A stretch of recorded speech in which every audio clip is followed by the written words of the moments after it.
Hey, you murder phoniacs. Hey. This is your host, Tony Ciaglia, the serial killer whisperer. But first, I got to do something.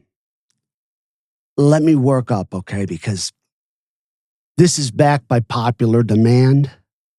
Because, yes, you viewers, you've proven that you're just as sick as we are. So, by popular demand, What are you doing? Ghislaine! Fucking Ghislaine! Hey, she's going to be in front of Congress pretty soon. Yes, she is, isn't she? Yeah, I think so. Oh, gosh. I was wondering what that was. I had to work it up a little bit. Jeez. You know? Yeah. That was by popular demand. You know who you are. You asked for it. You got it. You love it. And more than one. That's how sick they are. More than one. Yes. All right. Before we dive into the next chapter of slipping through the cracks of justice, let's check in on a familiar failure of the system. It's time for the Bianchi parole update. We told you we were going to keep, drum roll, we told you we were going to keep you guys up to date on this. Well, here you go. Yep. He's still trying to charm his way out of a cage.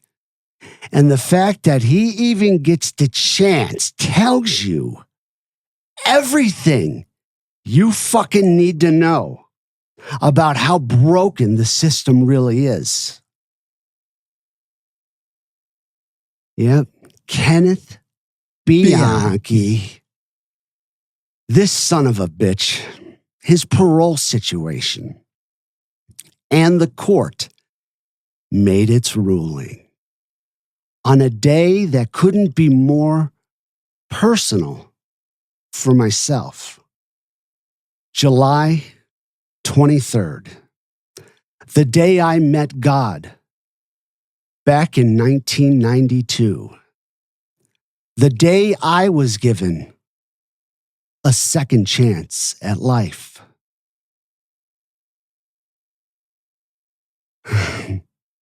This year, you guys, on July 23rd, 2025, Bianchi, he didn't get his second chance. Yes. Here's the latest. Kenneth Bianchi, a.k.a. Anthony D'Amato. Oh, fuck him. Aren't you glad that fucking fake name didn't sway the parole board? I didn't think it would. No. He was really reaching, wasn't he? Yeah, because he's in that cell. That little cell trying to conjure up some ideas on how he can get himself out. Mm-hmm. Well,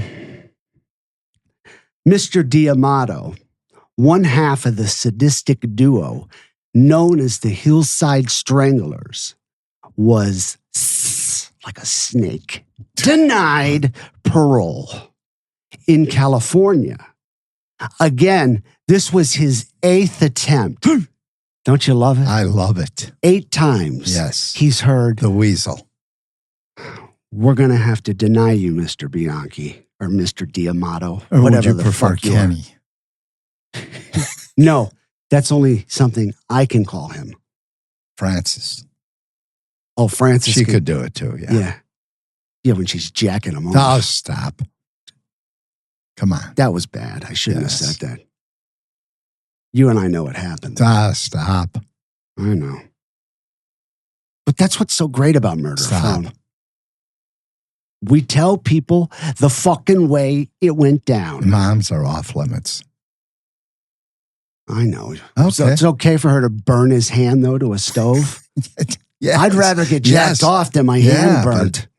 I love that.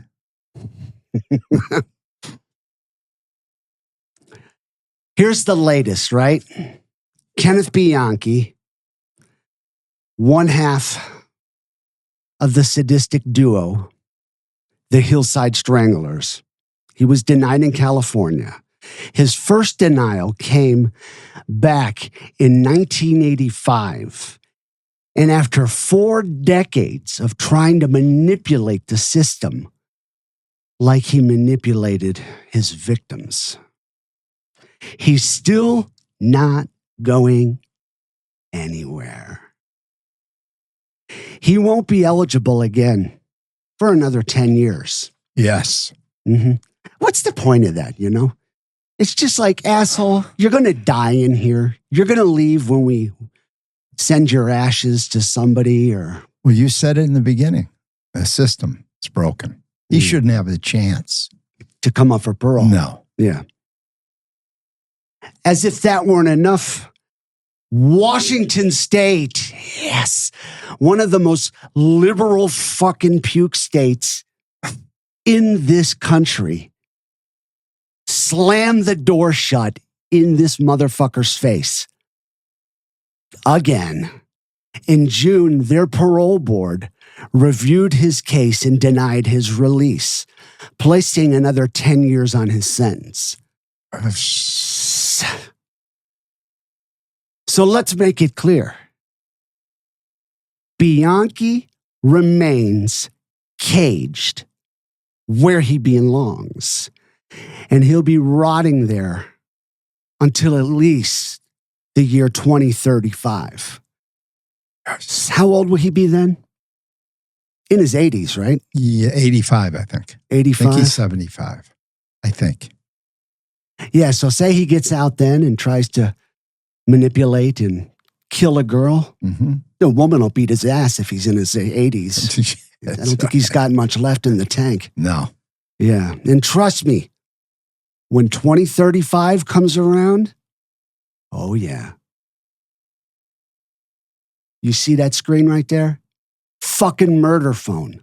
Yeah, fucking murder phone will be right here, watching, waiting, and making damn sure that this monster remains in a cage. You like that? Yeah, I loved it. I like it too. That was a great second birthday present. Mm-hmm. July 23rd. You know, you're a good person. You know that? Thank you. I don't care what they say about you. I love you. It's all that counts. Uh-huh. You've been talking to your mother again, haven't you?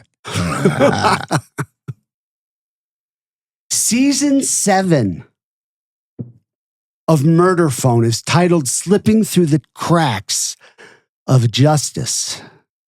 This season, we're exposing the brutal truth about killers who were caught but never stopped.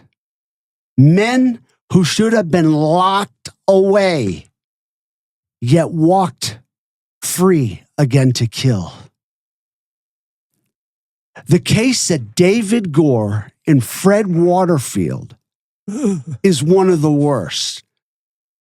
Yeah, come on. We're going back to season 1. All the way back, huh? Yeah, you guys remember those fucking piece of shit, hillbilly, white trash, inbred motherfuckers? You remember them, right? I remember them. I was friends with one of them for a long time. In fact, you see this right here?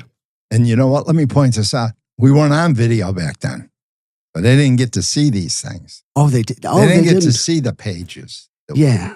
Now, this is just one book out of 2 of David Gore's, full of David Gore's letters.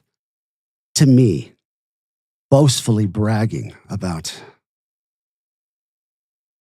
murder, chopping women up, Scalping them. disposing their bodies. And guess what? He chitty-chat talked his way right into the fucking execution chamber. That's it. Play that vein. Play that vein. That's what happened to David stole Gore. that from you. Yep. He shot his mouth off too much. And the author, Pete Early, of my book, The Serial Killer Whisperer, he took it to the governor. Governor Rick Scott at the time. Who's now Senator Rick Scott. Mm-hmm. And Rick, he read the book and felt that David Gore was bragging too much. So he moved David Gore up 43 spots on the death row position. So when the book was published, April, which was 2 months after the book was published, David Gore, well, he went home to the lake of fire. Yeah. Yeah.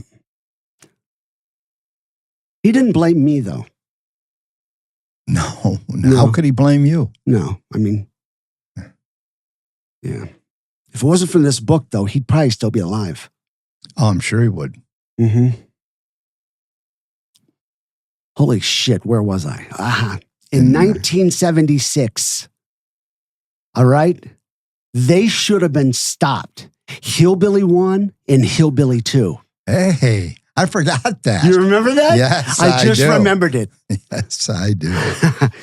A survivor did everything right. She came forward, told the truth, and named her attackers. But the police didn't believe her. Instead, they trusted the good old boys. And because of that, many more innocent girls died. Today's episode is about more than just monsters.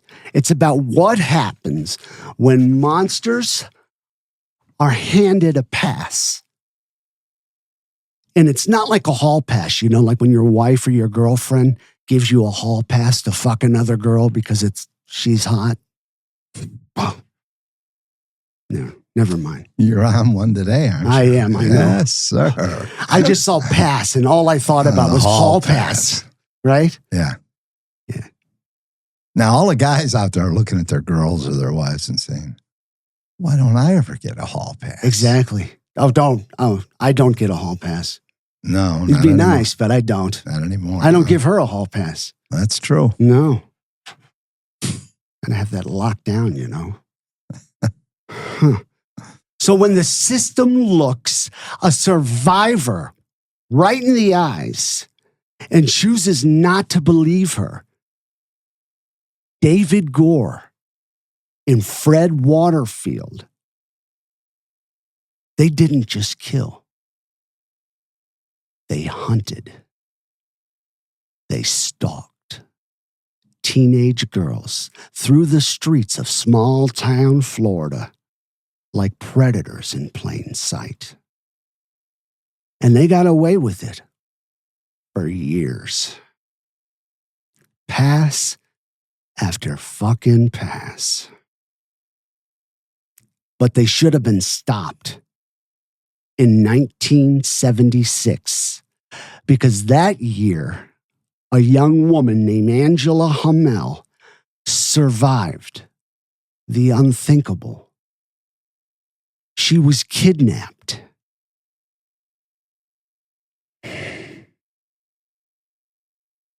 She fought like hell. And you know what? She outsmarted them, which is awesome. Mm-hmm. She outsmarted them. She lived to tell her story, which you're about to hear. What did she do next? What would any woman do after being brutally raped by two fucking assholes. She would go to the police. She named her attackers Gore and Waterfield, and the justice system just did nothing. Just let that sink in, okay, for a little bit.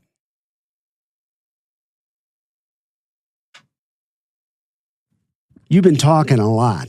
I haven't announced you yet, but you've already made yourself known to the show. Did I break the rules? I'm sorry. It's okay. You gonna fire me?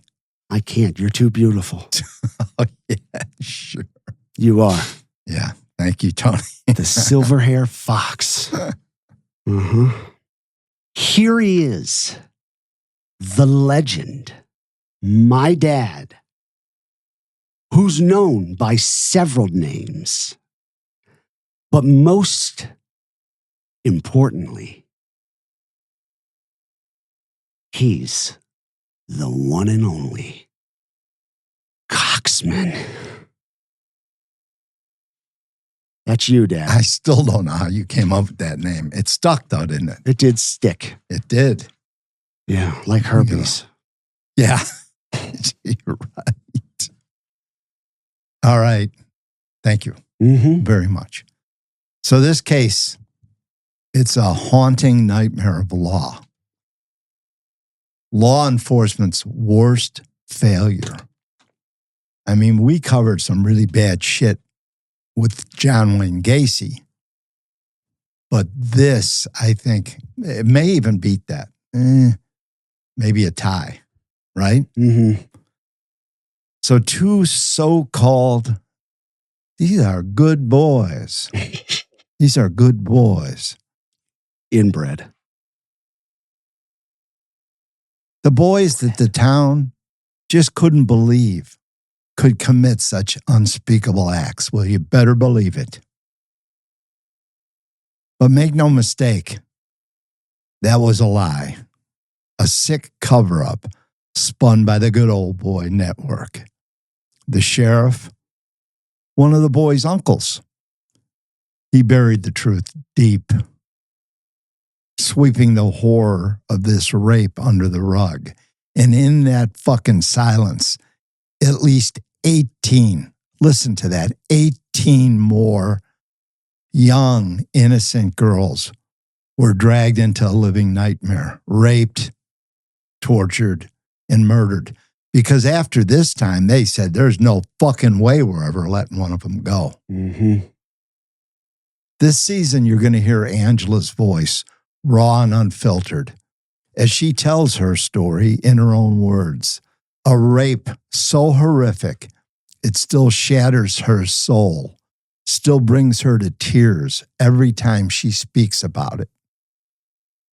The police refused to listen, insisted these good boys could never have done such a thing. But you listen closely to Angela. Fred's a football player. A star football player. He comes from a good family, a rich family, well-respected family. His daddy worked for NASA.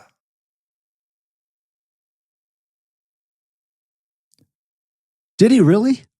Yeah. I didn't know that. Yes, he did. Yeah. And his uncle, I suppose, was... Actually, it was David Gore's uncle was an auxiliary sheriff. No, not auxiliary, deputy sheriff on this case. Fucking believable. So you listen closely to Angela because she knows the truth. She knew this wasn't a one-time crime. They had done it before, and they would do it again. In her mind, there was no doubt. Here's Angela's own words. Listen carefully. It's like he got his satisfaction. He got like, and I knew they'd done this before. The way they played this game with each other. And Fred tried to make Gore look bad. Oh, he But did. he was the director. He was the one telling, it's like telling him what to do. He wrote the script, and they acted on it, and it was played out. Fred was going to pull the trigger on me. Okay? Right. But then he would have had David cut me up and feed me to the gators. And that's what he did to Judith K. Daly. Okay? So, yeah, I knew, because he referred to him to the butcher. You all heard that. Angela was raped. This is kind of an interesting date, too. She was raped on July 21st, 1976. Tony's accident was July 23rd, 1992. And Tony was born in the year 1977. It's just kind of a weird connection, isn't it? It is, yeah. And when we were preparing some of this, it was on the day that poor Angela was raped by these monsters. We talked about it when we were putting this all together. In this short clip, she described just a short part of it. You're going to hear a lot more. But you can tell this wasn't Gore and Waterfield's, the good boys, first time. They weren't just rapists. They were predators with a plan. And the worst part, that plan had been used before. And how many girls didn't make it out alive, like Angela? Let's go back to 1973, when Fred Waterfield's mask finally slipped and the monster underneath revealed himself. He raped a 15-year-old neighbor girl, a girl who kept her pain locked away in silence, too afraid to tell anyone, especially her father. That silence, that was Fred's get-out-of-jail-free card. Another lucky break for a fucking predator who didn't deserve any breaks. Now fast forward a decade, 1983, the horrors of the killing cousins had finally hit the headlines. The woman who had buried her trauma for 10 long years saw the truth surface, and the memories came flooding back. She knew it was time to speak out, and time to confront the nightmare that she had carried alone for 10 years. She went to the police. In the years that followed, she grew close with another victim that wasn't believed. She did go to the police, but she wasn't believed. In 1976, Angela. And these two things, they bound the two of them together because they both had to testify. And they became friends. And they shared the trauma and the hell that those two bastards had inflicted on them. And though time had passed, the healing has remained out of reach for that young 15-year-old girl. At Angela's request, she wrote Tony a short letter, just a few lines to help us understand what Fred did to her and what he took from her. After reading it, I can say this without hesitation. Her life was stolen that day in 1973, and she's been trying to survive it ever since. Here's the letter. Can I say something first? Sure you can.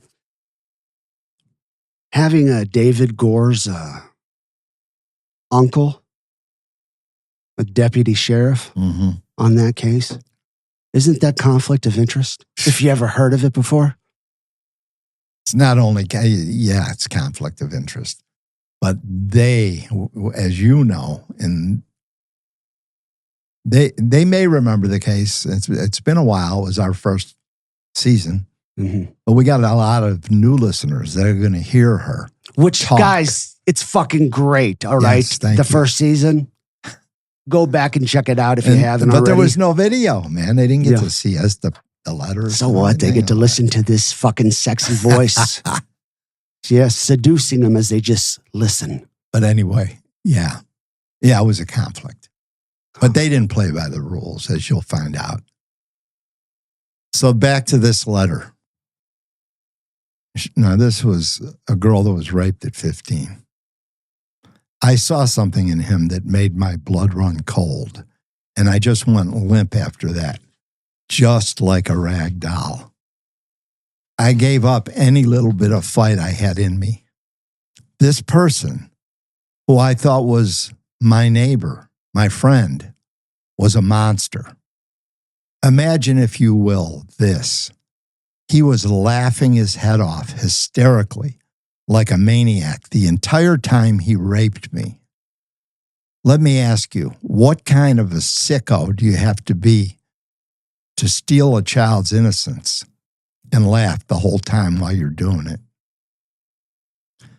I know the look on my face had to have been a look of total and complete devastation in my spirit, in the very essence of who I was. The death of a girl who would never be the same again. Yeah, he laughed. On the ride home, all I can think in my head was one word, which was repeating over and over and over in my head. Stupid, stupid, stupid. I blamed myself for believing him and for going with him in his truck. I died inside that day. And yet, it's like I could never escape it either. So I think that letter kind of sums up. He killed her.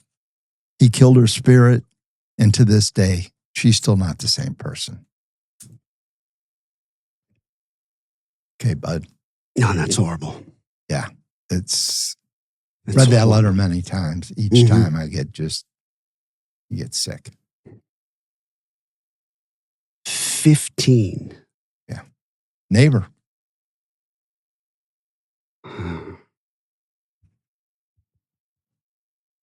How arrogant of him to think he could rape his 15-year-old neighbor. He was probably friends with her dad. Oh, he had to know him. Mm-hmm. Narcissistic psychopath. Mm-hmm.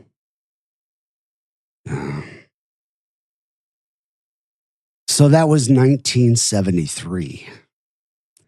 And just 1 year later, in 1974, David Gore,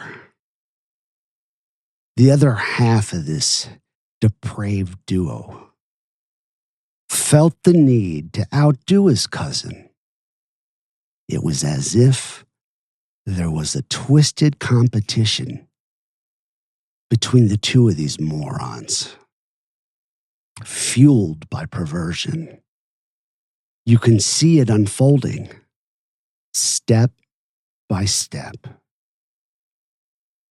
As their depravity begins to take full control, the sick fantasies that once lived in the shadows of their minds were now clawing their way into reality.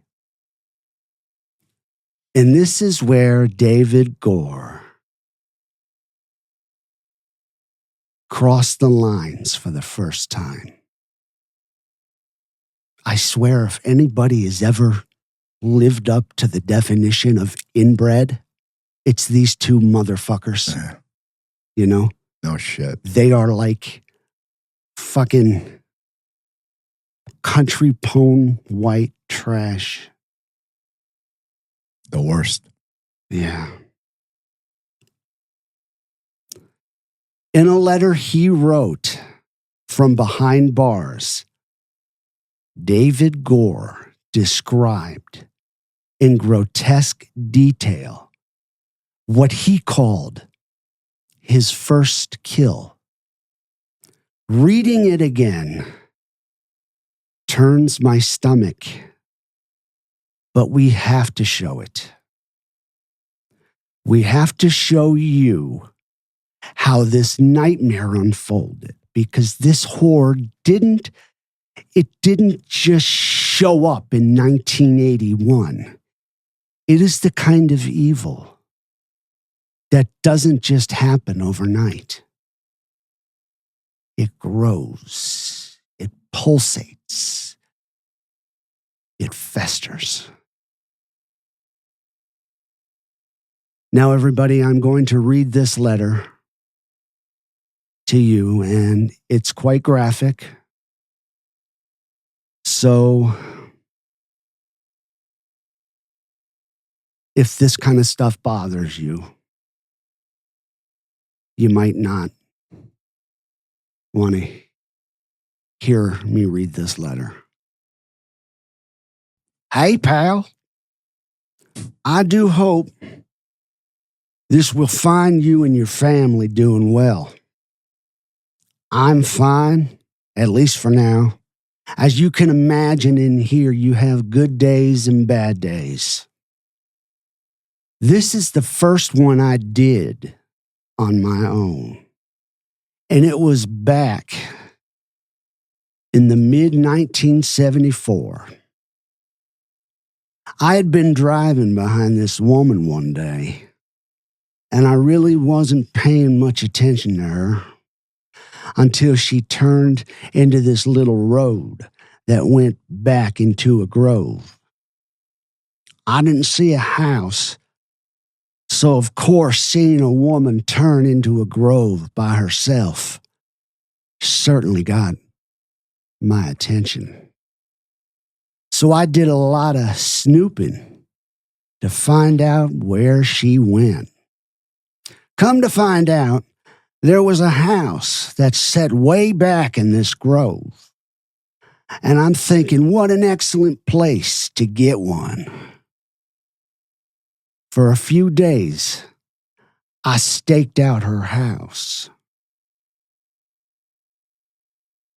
You see how careful I was back then, being my first one. I didn't want to make any mistakes because I was alone. It was his first one alone. Mm-hmm. Yeah. So he didn't have Hillbilly 2 with him. Yeah. Mm-hmm.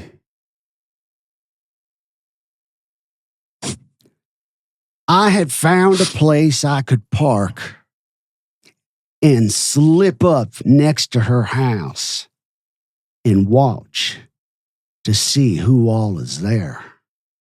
I learned she lived with a man. Later, I found out she and him just shared the place.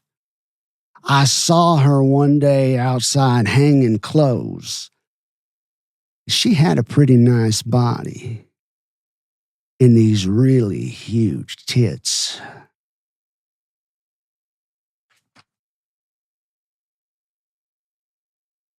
She also had all this beautifully long curly hair. I decided I wanted her.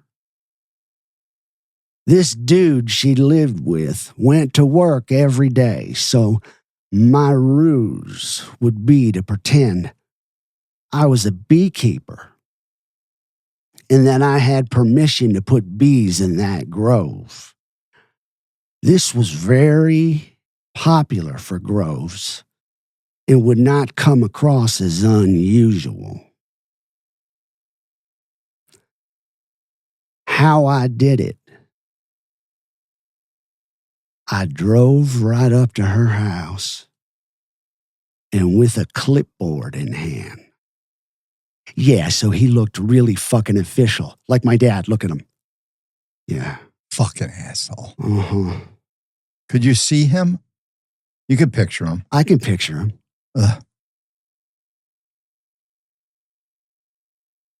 I had a clipboard in hand. My gun tucked in my back and a pair of cuffs. I knocked on her door, and when she answered, I told her I was supposed to drop off some beehives, and she acted like she didn't know what I was talking about. So I asked her if I could use her phone to call the owner and make sure. As she let me in, she was walking just in front of me, showing me the phone. When in one very swift move, I grabbed her around the neck in a headlock and pressed the barrel of my gun to her temple. She acted like she was going to resist until she felt the gun, and she just became stunned. By the way, when you make the initial move to put your hands on one, that is such an intense moment because you have no idea how she will react. She actually thought my intention was to rob her, and I let her think it. I eventually got her into the truck, all cuffed up. Before I left the house, I collected some of her clothes, hygiene products, perfume, shoes, etc., to give the impression she had left on her own free will. I even locked the door when I left. I drove a small pickup truck, so I put her in the passenger seat with her hands cuffed behind her. I drove to my trailer, making sure I didn't speed or draw attention to myself. I can't explain the emotions I felt. I was excited but scared because, like I said, this was my first. And I was scared I was going to make a mistake. Well, what do you fucking think she felt like? Huh? Never talks about that. No. He's always scared and he's always, what is it? Drained. Yeah, emotionally drained. After the How hunt. the fuck do you think? That's a great question. Yeah. How did they feel? These poor girls, man. But to them, just like to any serial killer, they're trash. He refers not as a woman or a young lady or he doesn't even say victim. He says one. Gosh. You notice that? Yeah. One. Yeah, when you put your hands on one for the first time, you gotta, yeah, never mind. You heard it already. Right? Mm-hmm. Back to the script. Once I was at my trailer, I was 100% safe. I could literally take all the time in the world enjoying my catch. I sat with her in my truck, feeling her up and down and commenting on her body and her hair.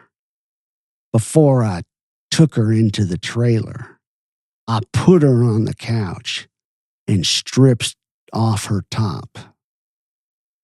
I told her how nice and big her tits were, all the while squeezing and pinching her nipples. I'd ask her how many men had her big nipples in their mouths. Then what the fuck is that? Emotional torture.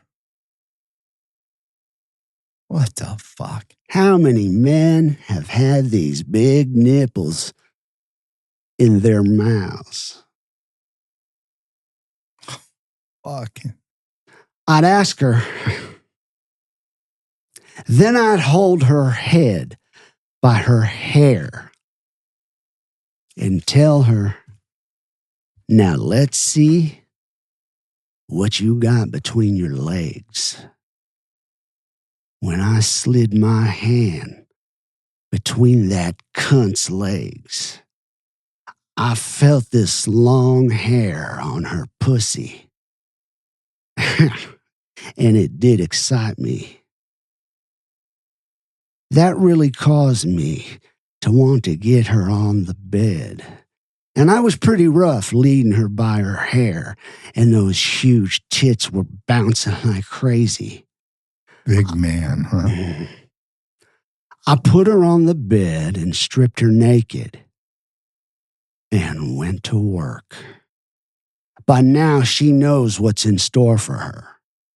I screwed her with gusto right off the bat, and she squirmed like hell. As I was doing her, I was literally chewing on her tits and trying to bite her nipples off. What the fuck? Sorry. When I was doing all this, it becomes like a frenzy. And there comes a point after you do everything, it just wipes you out emotionally, like you just said. Does it, David? He would say that about all his kills. Every one of them. Yeah. Gosh. I would always reach this point and knew it was time to go ahead and do her and get rid of everything. Then you go into sort of a trance, like you're just going through the motions. You know, Tony, I spent a lot of time with the ones we got. I didn't just grab one, take her someplace, screw her, and then get rid of her. I played with most of them for hours.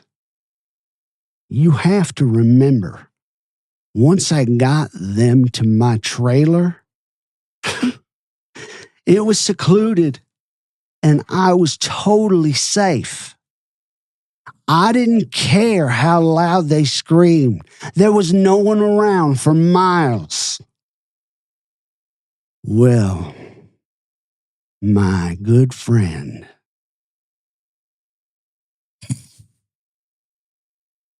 let me go ahead and close this here. Take care, and I look forward to hearing from you. Your best friend, David. Now, Dad. Yeah. Do you want to talk about this letter? Because I feel like this letter pretty much speaks for itself. And I don't know, we threw in some comments, about him. It's how hard to even bring that up again. I do have a comment, though. The letters, as the listeners have been around a while, some detectives visited Tony and I from Florida. And they were cool. They were great. Mm-hmm. Very great. These are law enforcement guys. These are detectives. Oh, yeah. They were very upset about what went on back in those days. And they know we love the police and we love what they do, and they have a very, very difficult job. So when they hear that kind of shit that you're going to hear again today, they were pissed. But anyway, Tony made all of this available, all the letters, everything you see, available to them. Mm-hmm. They made copies of them. So when cold cases, they take years and years. But if a case pops up that has any semblance of connection to like what Tony just read, then they'll look into it. So hopefully some of these cases that David talked about to Tony, and if he didn't get executed, he would have given up more. But, if there was ever a guy that deserved it, it was him. Yeah. But anyway, hopefully some of these cases will be solved with some of this shit in here. And they're still looking for the scalps. They have not, we haven't reported on it. They haven't found them yet. They haven't given up. But, things are a little crazy out there right now, and these guys are busy. But we stay in touch. In fact, we just talked to him last week. Mm-hmm. And we'll see what happens. Could they have kicked your ass? Those two? Yeah. One hand. Jeez. One hand. Eh?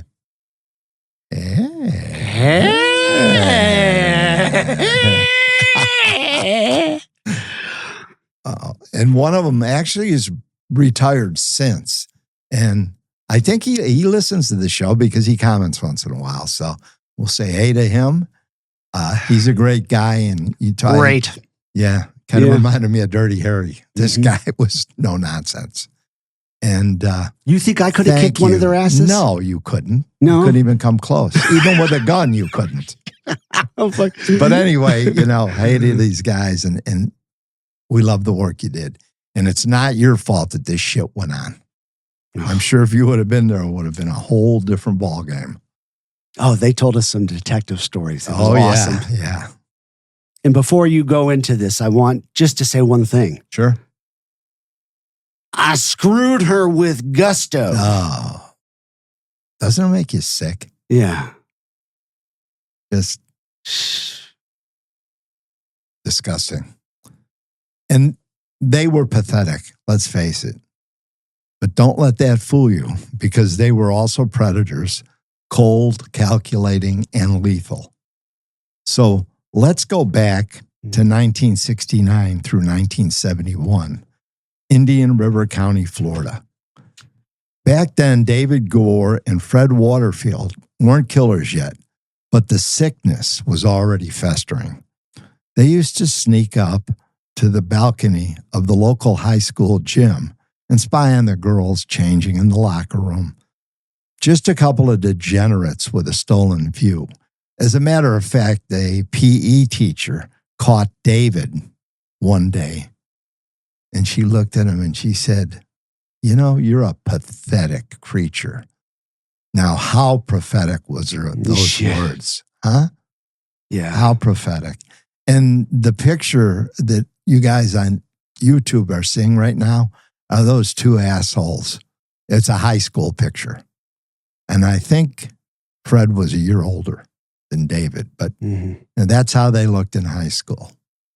And they were still degenerate fucks. Remember what Cousins. Remember what I said to you yesterday? I said, do you think they were fucked up even when we're looking at these high school pictures? And what did I say? What did you tell me? Absolutely, 100%. Yeah, David. Who else used to do that? Tony? Who else used to go up in the balcony because he had a view of the girls' locker room and spy on them? Robert Hansen. Was he fucked up? Creep. What a fucking real creep. Yeah. Yeah. No, things that they discussed with you, about Fred's mom and all the other shit. Yeah, they were fucked up. But giving them some credit, back in high school, if I would have had a chance to spy on like high school girls, like naked in the gym or whatever. Oh, yeah. Well, that would be an innocent, maybe you walked up and you saw and went, oh my God, yeah. And you'd look, what young guys would do that. Yeah. But I mean, come on. They were fucking, you didn't go on to scalp girls, did you? No. Did you go on to rape girls and do all the rotten fucking things they did? No, something's going on up there. It's not right. Mm-hmm. All right, let's go. Well, we already did go back. In 1971, David was just 18 when he witnessed his cousin Fred molesting his sister. Fred was molesting David's sister. So you guys get that right. Were they in the same family? They're cousins. No, but what about the sister? Cousins. Yeah, they were. That was so his cousin. I write in, but he's fucking his fucking cousin. Yeah, he's trying to molest David's sister. Oh! And David actually stepped in and stopped it. And he did? And you might think to yourself, oh, it was a moral stand. He took care of his sister. In fact, I think she even testified for him to show that he had some good in him. He didn't have any good in him. It was about control. And it was about, you know, I can't let Fred get away with this. I need to show that I'm David Gore and I'm going to stick up for my sister. Had nothing to do with his sister. Yeah. It's a shame, but it really didn't. You can tell by what he did, what he went on to do. Yeah. And it's like inbreeding, like family sex and stuff, and like real life, when you look at it. Yeah. It's disgusting. But Yeah. when you look at it, when you watch it in porn, it's fucking hot. Fuck no. Stop it. Stop. All right. By 1974, David Gore's life took a dark, irreversible turn. At 21 years old, he claimed to have committed his first murder. He just read about it. Tony just read about it. The same year, that was the first one he did by himself. We're not sure about between 71 and 74. But we know what Freddie was doing, raping neighbors. Anyway, that same year that he did his first one, as he said, his son Michael was born. A busy year indeed. Creation and destruction all in the same breath. Oh, that's Just so sick. that's So sick. well put, Thank because you. that's what it was. It was. Yeah. Then, you figure this one out, folks. In 1975, his wife, Donna Blanyon, left him. How the fuck did he get a wife? I know. They divorced.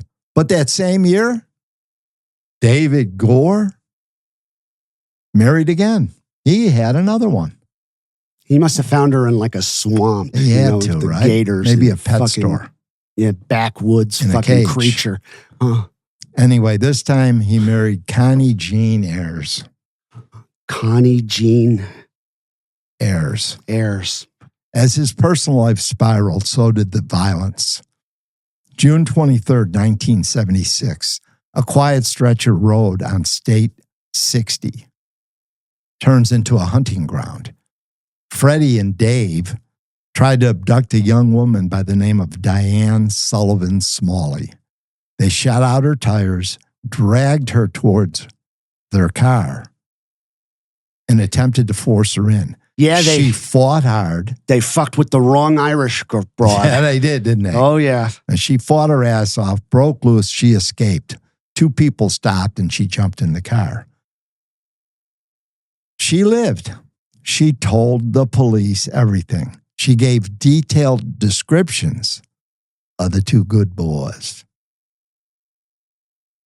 This is June 23rd, 1976, okay? The response from the police? They dismissed it as a prank. A fucking prank. I don't get it, man. Shot the tires out, dragged her, tried to force her into the car. 2 witnesses pulled up. She jumped in the car. They call that a prank. Gosh. So now, less than a month later, that was June. Now we're talking July 21st, 1976. The nightmare escalated. This is when Fred and David abducted, tortured, and raped 20-year-old. She just turned 20.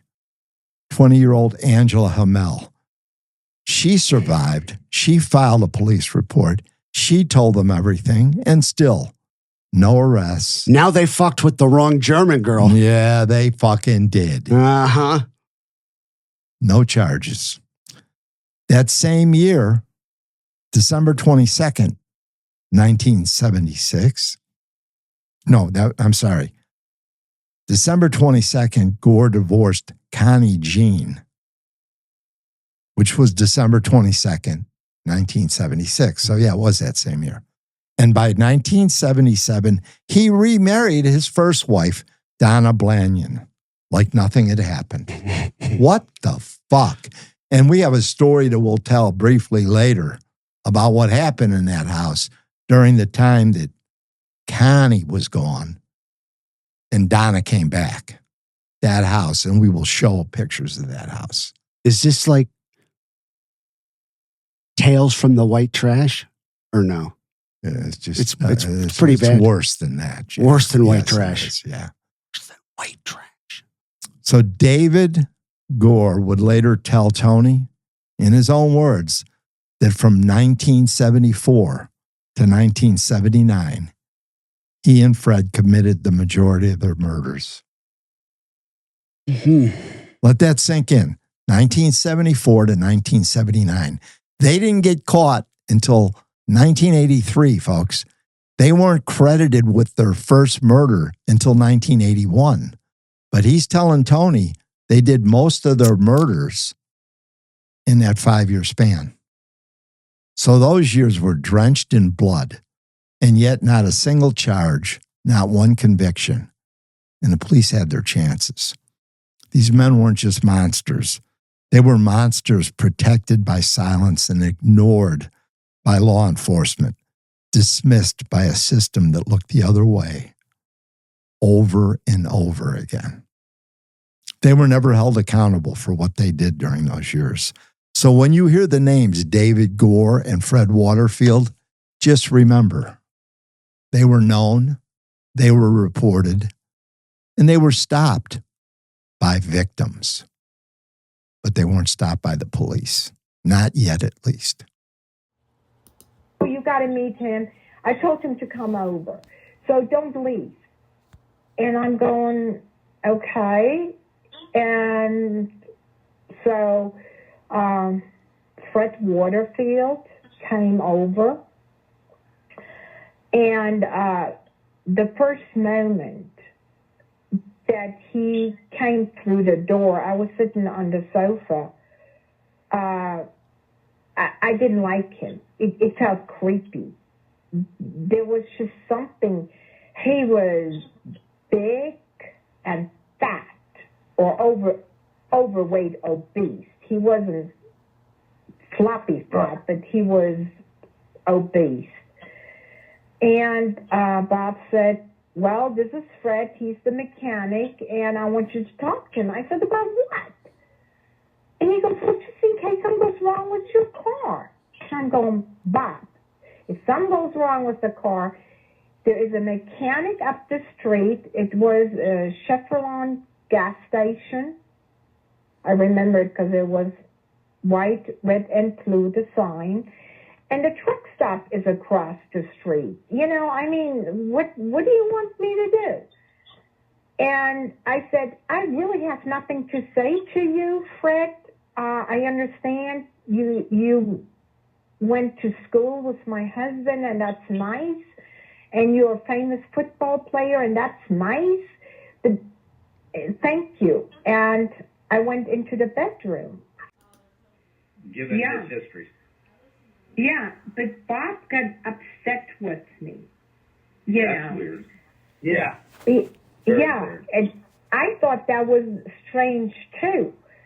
Well, then, and I don't recall the days or, you know, was it 2 weeks later or whatever, because then he stopped by one more time for a brief moment. But then a couple of days after that, I wanted to go to work in the morning, and my car was kind of looking strange. It looked lower in the back. And I went in the back to the car, and both tires were flat. And I'm going, well, that's bizarre. How can both tires be flat? So I picked up the house phone, you know, the rotary phone. Right. And it says, hey, Bob, my tires are flat, both rear tires. And he goes, what did I tell you, Angela? And I go, Bob, can you come over or can you stop at the Chevron station and pick up a tire? I got the money. You know, I do work. And pick up 2 tires or 1 tire at least, and I drive with the spare. I got to get to work. And he said, Angela, I can't do that. You need to call Fred Waterfield. I said, I got to call Fred Waterfield. Yes, you must call Fred Waterfield. And he was really nasty about it. And I said, well, I don't have his number. He said, I left you the number in the kitchen. Yeah. And so I called Fred Waterfield, I found the number next to the phone, and I said, Fred, this is Angela Hommell, and my husband told me to call you. I have 2 flat tires. He says, I'll be right there. I said, well, don't you have any other clientele? I mean, you know, you're a mechanic. No, I'll be right there. And boy, it didn't take him too long. And he came, and he drove a big Continental, Lincoln Continental. And he said, well, get in the car. And I said, well, then you want to take me to work and then deal with the tires and we can pay you afterwards or whatever, you know. And he said, yeah, let me take care of this. You know, your husband told you I'm a good mechanic, and I'm thinking you don't need to be a good mechanic for two low tires. Okay, so where are we going? He says, well, I know this shortcut. And he turned off the road, and I'm going, those are orange groves. Where are you going? Well, there's a shortcut through the orange groves. And I'm going, something isn't right. And I said, why don't you just let me out and I'll take care of it myself? No, he said, no. The bottle, and he, like, kind of splattered it over me and said, drink. And I started to get scared. And I'm thinking, if I do what he says, then, God, this guy is psycho. You know, I'm thinking the guy is ill. He's mentally ill.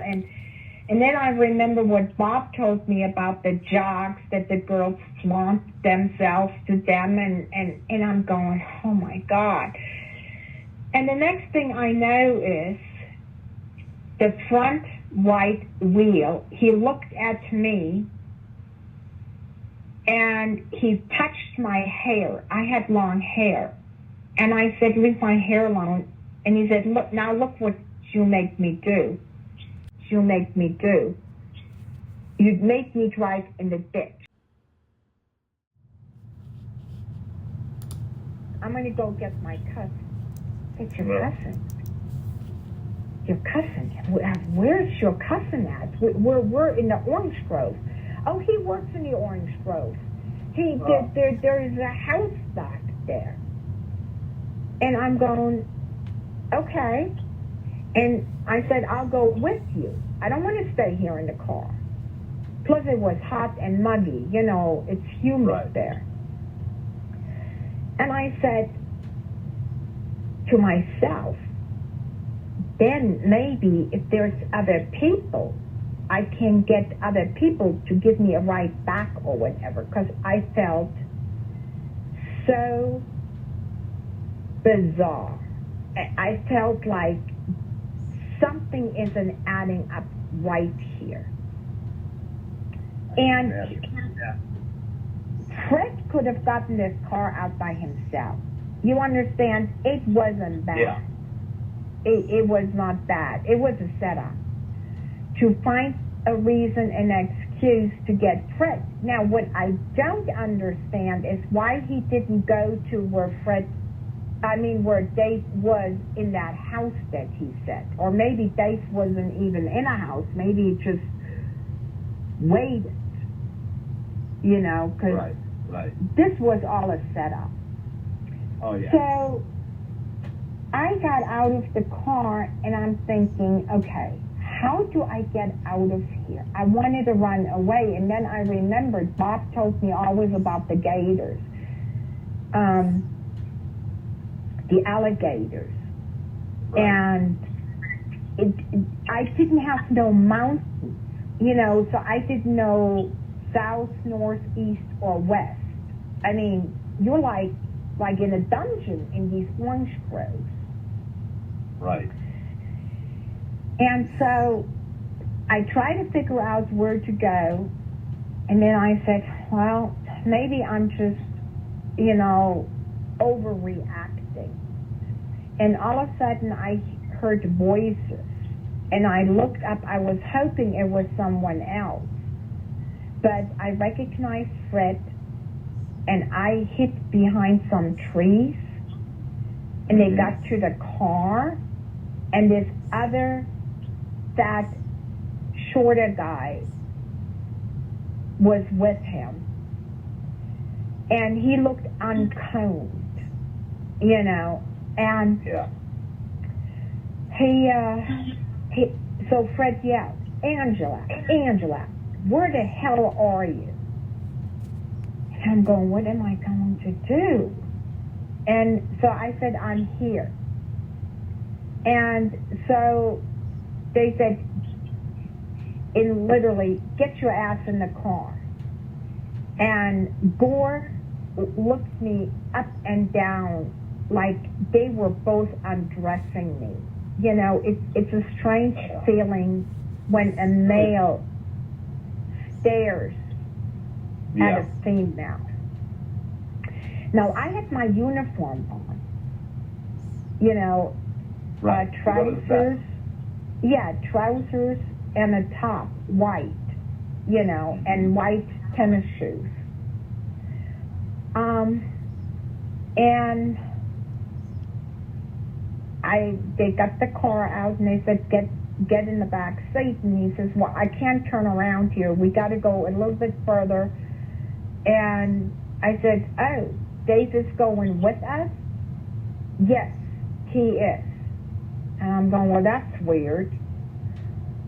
So he drove off deeper into the orange grove off that particular road, which was a dirt road. It was, you know, narrow and small and even smaller. And he turned the car around, and Dave turned around and kept staring me down. And the next thing I know is Fred reaches into the glove compartment and the gun came out. Angela had always carried a sick feeling in her gut, a gnawing instinct that her own husband, Bob, set her up. And when you look at the facts, it's hard to argue with her. 2 flat tires, not 1, 2. Then, almost too conveniently, she's told to call Fred Waterfield for help. In fact, her husband insisted on it. What happens next is like something out of a nightmare, because it was one. Fred picks her up and takes her not to a repair shop, but to an orange grove, because that's where they fix tires, right? It's remote, quiet, isolated. And that's when David Gore, Fred's cousin and sadistic asshole, inbred partner in crime, suddenly appears. Of course, he's out walking the groves. Everybody did that, right? Everybody. Stepping over the gators and jumping the canals. Yeah. Yeah, because, like, you know, when you want privacy, yeah. You know? This wasn't bad luck. This wasn't coincidence. This was a fucking ambush. Angela knew it deep down. She always knew it. Remember, David Gore told me in his own words that from 1974 to 1980, he and Fred committed the majority of their murders. We are going to take you through a few of the murders that followed. Murders described to Tony in David Gore's own words. Got to admit, I had that accent down pretty good, didn't I? When I was reading that letter? Not bad. Not bad. Casting. We'll call the casting agent. No thanks. I want nothing to do with that fucking... I hear you. Go ahead. Mm-hmm. Murders described that never should have happened. Murders that have blood on more hands than just Gore and Waterfield. This is a very graphic detail about the rape in Angela's own words. Please don't listen if it will upset or offend you. He said, take your clothes off. I said, no, I'm not taking my clothes off. And then Dave looked at Fred, can I do it? It was like he wanted permission from Fred. Okay, if I do what he asked me to do, well, then they ripped off my bra. They couldn't wait anymore. They started to get into this, like, they were both madmen. Like, kind of like a yeah, like a frenzy. And their eyes. And that's what David was describing in the letters, Angela, to Tony, when he was talking about different crimes. Yeah. Oh, really? Yeah. That he would get into this frenzy, both of them. Yeah, they weren't human anymore. They didn't look human anymore. And so Fred gave Dave the gun, and Fred said, I'm first. And so he came in the back seat, and because he was so big, he about took my breath away and the stench. And I said, I can't breathe. And so he says, what do you mean? And he said, touch me. And all I wanted to do is take his private and crush it, rip it. But the gun was there. Right. Yeah. And so I looked at him, and I started to laugh. It was out of fear, because I had tears in my eyes, and what do you do? So I started to laugh, because when I saw him, he wasn't ready. He was like, and he goes, this is all your fault. Move this way. Move. He couldn't get the erection. And I closed my legs, and then he told Dave, hold her leg open on one side, because I just tried to clamp my legs together. And every time I did that, he even got more limp. And so Dave said, if you don't stop this, I'm going to blow your head off. And I knew it was serious. And Fred said, don't say that just yet. Don't. Let her come down. And he said, so I got to do this. Help me. And I said, okay, I help you. And that is what he said in the police report, because the cop asked me, did you masturbate him? And I said, you have a gun at your head. Right. And I told the detective, I said, well, he couldn't get the darn hard on, and I had a gun on my head, what was I supposed to do? They told me what to do. The cop acted like, oh, well, who does that? And I go, I fought for my life. My life was in a state. What do you do with a man like that? And so then finally it was enough that he could penetrate me, but it didn't last very long. Where on the other hand, he said, and Dave goes, come on. He was dripping, like drooling and sweaty. And They wouldn't open the window. And Dave said, come on, it's my turn. And he didn't have the big of a problem as Fred did. And while he was raping me, Fred was masturbating himself. And sperm went all over. It was gross. It was so gross, and they both were so fat, and they stunk like pigs. You know, they reeked. And then Fred did it again, and then Dave did it again, and I started to get really sore. They ripped me. And then I must have passed out a couple of times because Fred slapped me in the face.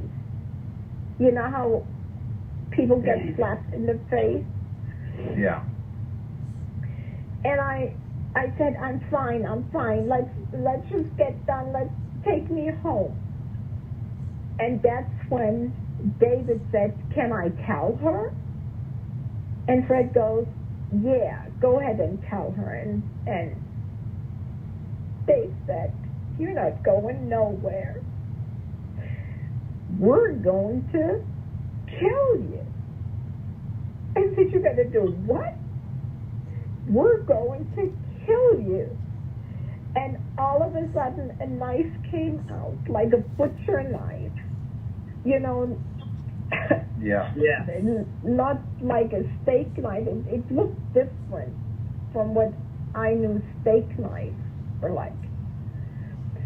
And he took the knife and carved my stomach. And he said, this is what we're going to do. After we kill you, we're going to cut you up, and we're going to feed you piece to piece to the gators so that nobody can find you.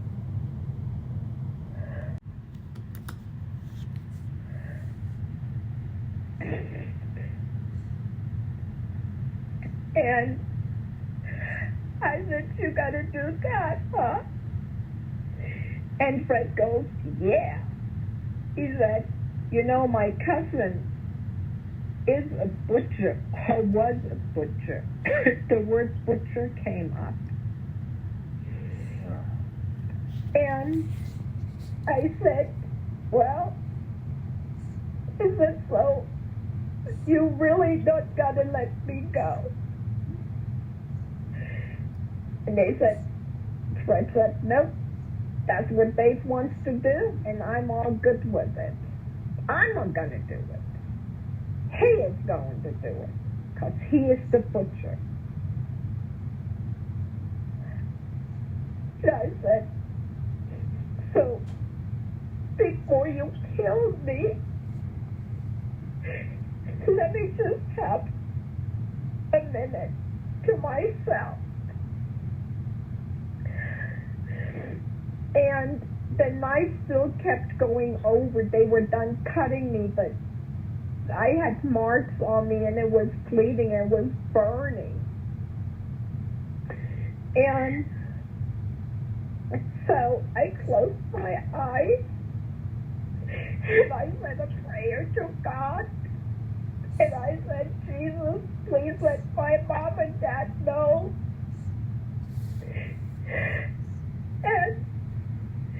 And I said, I don't know how Bob would let something like this happen pop in my mind. And I said, dear Jesus, I give my soul to you, forgive my sins, and if this is my moment to die in the hands of these two bastards, then so be it. And that moment, I felt a warmth. It was like, people ask me, how did you get out of this? In that moment, I felt a warmth, and I saw a white finger. And I thought I was already dead. And I saw this white figure, and I heard in my ears this voice say, "Don't say anything. I will speak for you. This will be not your day to die. Keep your eyes closed." And all of a sudden, I hurt myself, like, I said, "You know, Fred." And then I opened my eyes, because I was told to look him directly in the eye. I said, "Fred, look at me. You killed me. My father is a disabled vet. He is high in the politics in Germany. And the German government, I have a German passport, and I have an alien registration card with immigration here. They will find you. You can dispose of my body, but I have to report to the authorities, to immigration, and when my dad doesn't hear from me, he will find Bob and find out where am I." I said, "And if you know anything, or if you ever heard anything about the German government, they don't play games. They are real." Angela was trapped in a nightmare, one that still haunts her decades later. They were in a frenzy, wild, unrecognizable as human. She had a gun to her head and no choice but to comply. Each man raped her twice. They slashed her stomach with a knife. And when they told her they'd shoot her, cut her up, and feed her to the alligators, she believed them. But in her darkest moment, something divine broke through the terror. With a calm only God could have given her, Angela spoke. She told them her father was a German diplomat, important, connected. If they killed her, she warned them, they'd never get away with it. Against all odds, they let her go. But Angela's ordeal was far from over. Join us next time as she tells the rest of her story. And trust me, you won't believe what happens next. Thanks, Dad. I love you. I love you too. Great show. Yes, it was. Yes. Tough material, but great. Uh-huh. They need to hear this kind of stuff, that it goes on. Yes. That's a wrap, everybody. Thank you very much.